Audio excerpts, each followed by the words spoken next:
Boa noite. Irei fazer agora a prece inicial. Nosso Pai, Senhor, Criador do céu e da terra, nós agradecemos por termos a oportunidade de estarmos mais uma vez reunidos, mesmo sendo cada um em sua casa, para o estudo do dia de hoje. Pedimos, Senhor, proteção para nós e todos que estão tendo dificuldades.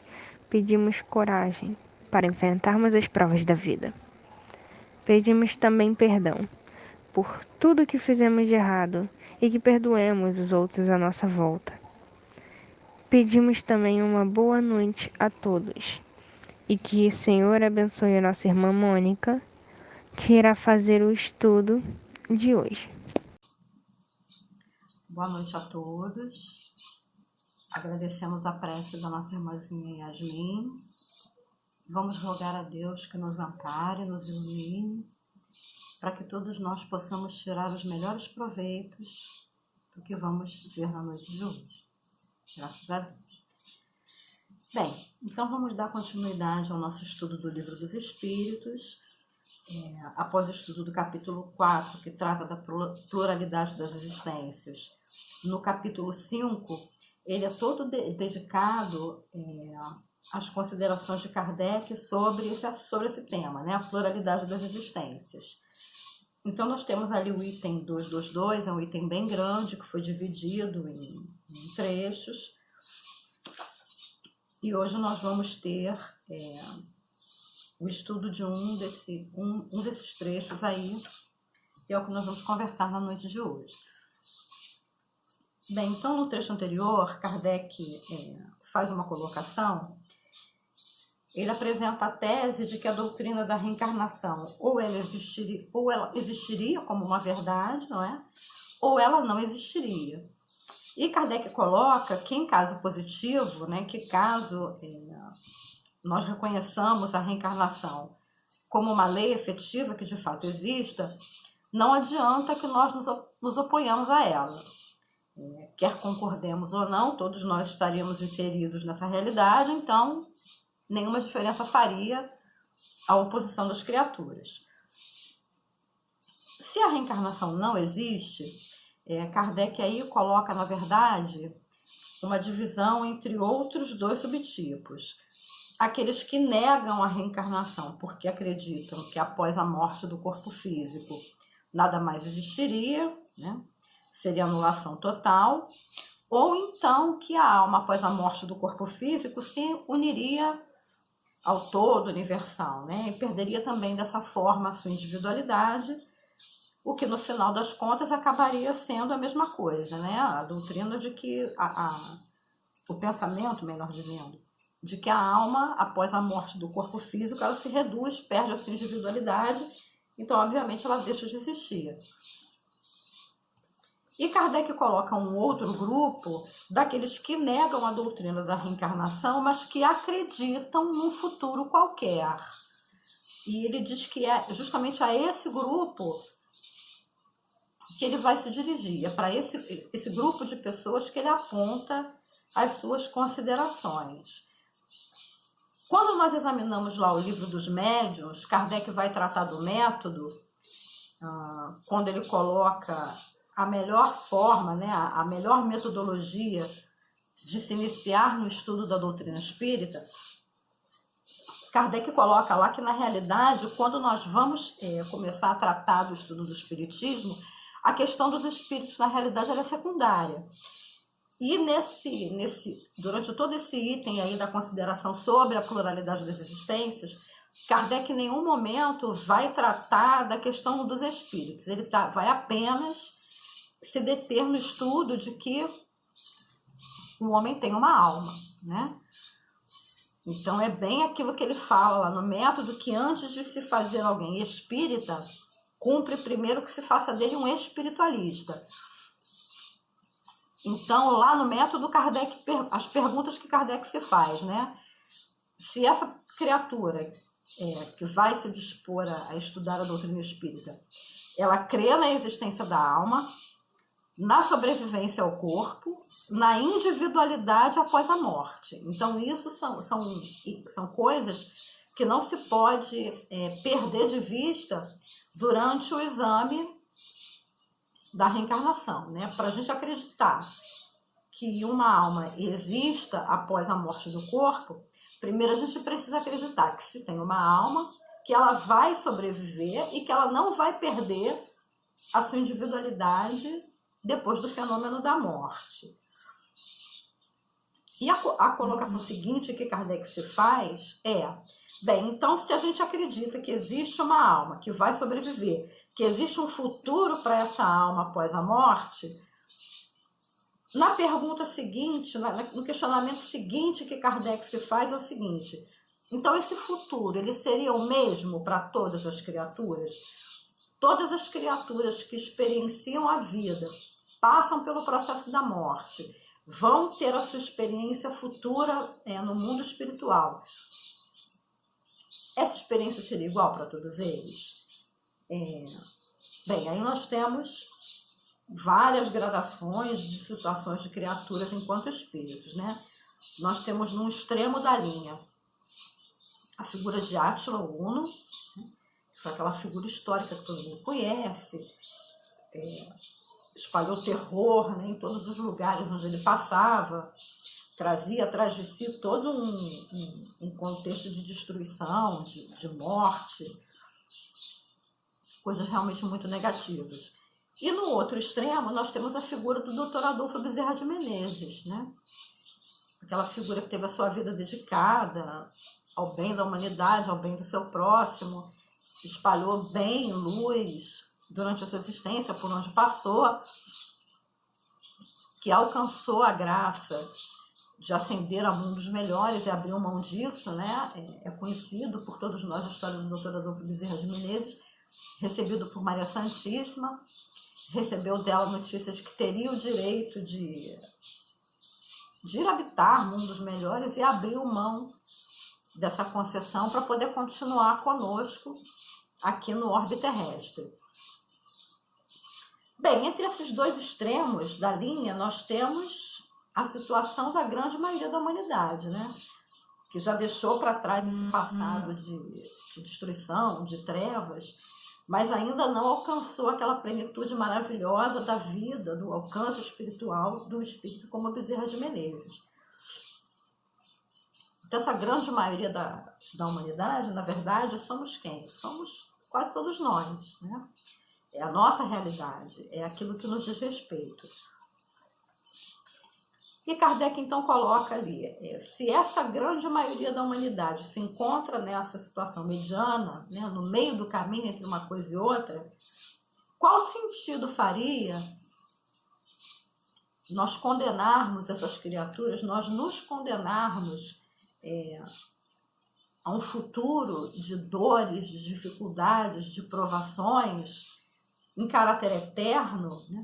Sendo que muitas das vezes a grande maioria dessas pessoas que caminha pela vida não tem sequer ainda a consciência da sua existência enquanto espírito, né? Não tem, muitos acreditam que existe uma alma, mas ignoram completamente o que é a realidade da vida espiritual, né? E essa foi o grande passo da doutrina dos espíritos, porque enquanto todas as religiões acompanham o homem até o túmulo, né, a doutrina espírita é a única que consegue seguir daí por diante. Todas as grandes religiões, pelo menos do Ocidente, ditam para o homem uma regra de conduta enquanto vida, né? Tratam de que alguma coisa advirá decorrente dessa conduta de vida após a morte, mas sempre em caráter eterno, né? Se foi muito bom, você vai merecer o céu para sempre. Se foi muito ruim, vai merecer o inferno para sempre. Mas e aí? Essa criatura muitas das vezes não tem o mesmo alcance de raciocínio, de entendimento, para mensurar tão bem o que seja o erro do acerto, né? vamos lembrar, lá no livro de Humberto de Campos, quando Jesus vai falar a Pedro, né, ele diz que o homem, na maioria das vezes, é mais ignorante do que mau. Na verdade, ele diz que o homem no mundo é mais frágil do que perverso. Né? Isso está lá no livro Boa Nova, no capítulo que fala da negação de Pedro, esse diálogo entre Jesus e Pedro, registrado por Humberto de Campos. Né? Então, que sentido faria se condenar uma criatura a uma eternidade de sofrimento, de dor, em decorrência, na verdade, mais de fragilidade do que de perversidade, mais de desconhecimento do que de vontade de fazer o mal, né? Então aí, quando se tem uma situação dessa, Kardec até coloca, né? O que se vai dizer de um homem que muitas das vezes está numa situação de extrema pobreza e é convidado a melhorar a sua situação mediante uma hora de trabalho? E aí ele vai dizer que para melhorar a situação ele se dispõe a trabalhar não 1 hora, mas 1, 2, 3, o dia inteiro se precisar, com vistas a ter uma situação melhor de futuro. E é exatamente isso que a doutrina, a ideia da reencarnação nos possibilita, né? Nós vamos passar pelas nossas dificuldades aqui, sim, mas que isso não é por acaso, isso tem um fim útil, né? E esse fim útil vai ser verificado mais para frente, né? Então aí, a Kardec segue dizendo que quando ele vai apresentar a ideia da reencarnação para muitas pessoas, né, o que muitas das vezes ele ouve é a seguinte colocação: mas já não basta o sofrimento todo dessa vida, toda a dificuldade, você ainda vai dizer para a gente que a gente vai reencarnar para sofrer tudo de novo, né? Tem essa percepção, ainda fazem essa analogia de que reencarnação é castigo, né? Ah, não, a gente reencarna para pagar, a gente reencarna porque fez alguma coisa muito ruim e a gente vem então para pagar, né, para sofrer. A ideia é essa, de que reencarnar, na verdade, é você recomeçar um sofrimento. E a gente até pode ser levado a pensar realmente dessa forma, se a gente não encarar, se a gente não aprender, né, à medida que a gente prossegue aí o estudo da doutrina espírita, se a gente não aprender a enxergar de uma outra maneira. Lá em Missionários da Luz, quando a gente vai falar na reencarnação de Segismundo, né, a gente viu a batalha que foi dos trabalhadores da espiritualidade na questão de convencer, principalmente aquele pai que estava muito resistente, né, a receber de novo aquele espírito no seio da família e estava ali atrapalhando realmente o processo de reencarnação. E isso causava muita apreensão do espírito de Segismundo. Ter que voltar à Terra, né, ali abraços com pessoas que estavam resistentes à chegada dele, antevendo 1000 dificuldades, além das dificuldades que o próprio corpo traz, porque imagina, né, a criatura lá, a gente lá amanhã ou depois, né, a gente lá no plano espiritual, livre do corpo, né, com tantas exigências da matéria, que vão ficar para trás, de uma posse maior do nosso entendimento, do nosso conhecimento, do nosso arquivo de memória, e alguém dizer para a gente que a gente vai ter que voltar e ficar limitado pelo corpo, e muitas das vezes num cenário de estar reencarnando num meio que não vai ser tão receptivo à nossa volta, essa ideia nos causa bastante apreensão, e foi o que aconteceu ali com o Segismundo, né? Foi preciso todo aquele trabalho dos colaboradores ali, da equipe da reencarnação, para poder sensibilizar aquele pai, preparar aquela família, para receber de novo aquele espírito que precisava dar testemunho de umas tantas situações e resolver suas pendências espirituais. A gente pega lá também a história de Alcíone em Renúncia, né? Que abre mão do seu estágio num plano muito mais evoluído, paisagens maravilhosas, atividades muito prazerosas para ela, quando ela se dispõe a voltar, a reencarnar na Terra para acompanhar Pollux, ela recebe lá do seu mentor, né, o Antênio, ela recebe dele vários alertas, né? Escuta, você tem certeza? É isso mesmo? Olha, que você vai voltar a reencarnar na Terra, você vai estar sujeita a várias contingências, você vai ter necessidade de afeto, de reconhecimento, fora as necessidades do corpo. Você vai acompanhar Pollux, que está numa situação de resgate muito complicada. Os aprendizados que ele precisa ter nessa experiência são muito difíceis. A chance de fracasso é muito grande. Você tem certeza? Não é uma responsabilidade maior? Você não está querendo assumir uma responsabilidade maior do que você pode dar conta? Então aí, e Alcione o tempo inteiro diz que ela estava muito decidida a acompanhá-lo, mas é colocado para ela aí todo um cenário de dificuldades que gerariam apreensão, medo, né? Em qualquer espírito que fosse menos decidido. A Antênia ainda diz a ela, você pode acompanhar isso tudo daqui mesmo, não precisa reencarnar, você pode acompanhá-lo daqui. E ela faz questão de voltar e realmente acompanhá-lo na nossa experiência, né? Então isso pode nos levar realmente à sensação de que reencarnar realmente é recomeçar todo aquele mar de dificuldades, né?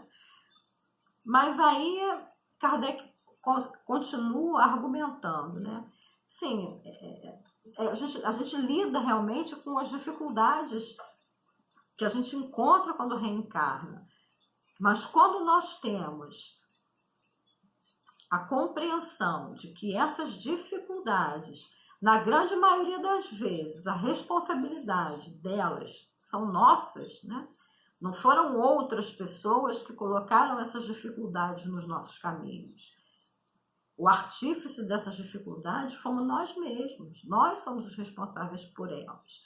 E aquelas dificuldades estão ali no intuito não de nos castigar, mas de nos ensinar, para que de uma próxima vez, numa próxima oportunidade, nós não caiamos nos mesmos lugares, né? Estamos aqui há tanto tempo, muitas das vezes, às vezes até mesmo numa vida, né? A gente não precisa nem falar de reencarnação, mas numa mesma vida. Quantas e quantas vezes a gente se pega caindo exatamente no mesmo erro? Vem situação, vai situação, e a gente vai sempre caindo no mesmo ponto. Se isso acontece dentro de uma experiência, imagina a gente quando tem esse hábito arraigado de alguma coisa que a gente não tenha bem solidificado, um conhecimento que a gente não tenha bem solidificado dentro da gente, a gente vai caindo nesses mesmos erros durante a mesma vida, em outras experiências. Então, a experiência da reencarnação, ela tem como objetivo não nos punir, né, mas nos reeducar, para que nós aprendamos a ter perspectivas diferentes, a buscar novas saídas. Não, se a gente percebe que dessa forma não está dando certo, vamos procurar uma outra maneira, né? São oportunidades que a gente vai recebendo ao longo do tempo de recomeçar. Kardec dá um exemplo ali do industrial, né? Que tem ali, industrial que tem um empregado que começa um trabalho, o trabalho é mal feito, e aí no final do dia ele é despedido. É uma alternativa viável?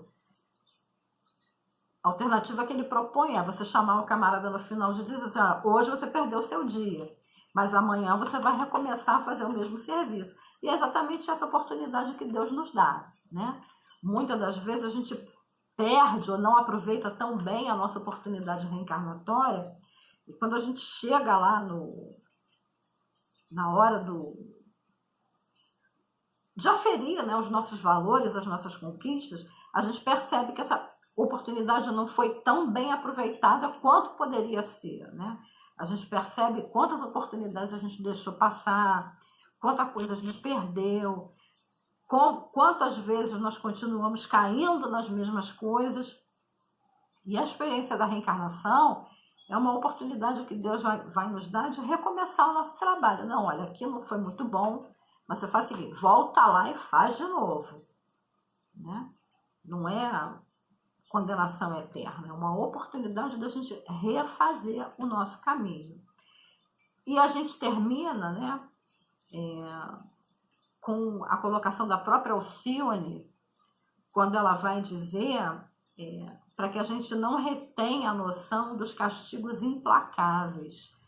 Quando o nosso Pai, ele nos oferece um manancial exaurível do seu amor. Por que a gente fica preso nessa ideia de castigo implacável, quando Deus, na verdade, ele nos dá o tempo todo testemunho de um amor que não termina, né?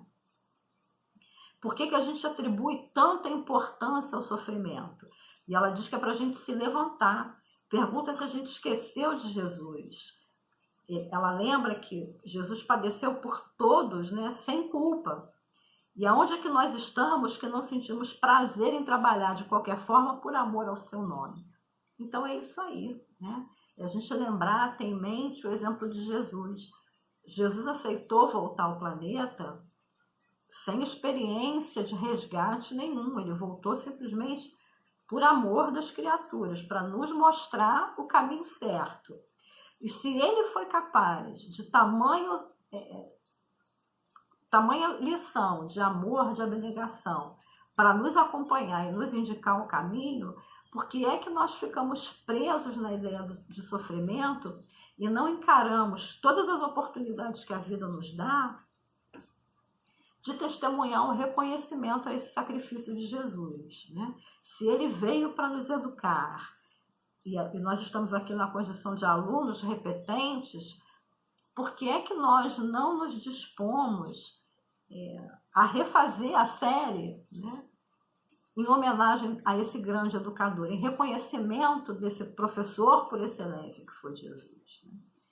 Então, para dar testemunho desse reconhecimento, qualquer coisa que a gente possa fazer, na verdade, qualquer dificuldade que a gente possa passar, na verdade é muito pequeno, né? É isso que a Alcione traz para a gente aí. Então, a gente não pode nunca, né, na condição de aluno que estamos, questionar a didática do método da reencarnação, né? A didática por excelência, não a didática do ano perdido, mas a didática da recuperação, do recomeço. Não tá bom? Vai lá e faz de novo, até a gente se dar por satisfeito com o que a gente está entregando, né?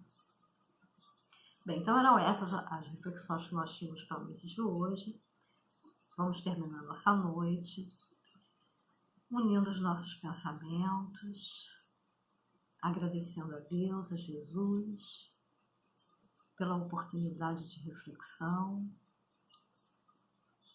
pedindo que nós tenhamos forças, que nós tenhamos lucidez para reconhecer as nossas oportunidades e tenhamos energia, tenhamos disposição para encarar as dificuldades não como um castigo, mas na verdade como uma chance de refletir e de refazer. E assim, Pai, cientes do Teu imenso amor que não nos abandona jamais, que nós possamos unir os nossos corações e fazer chegar até o Teu coração misericordioso e bom na noite de hoje, mais uma vez, o nosso sincero e agradecido muito obrigado. Graças a Deus.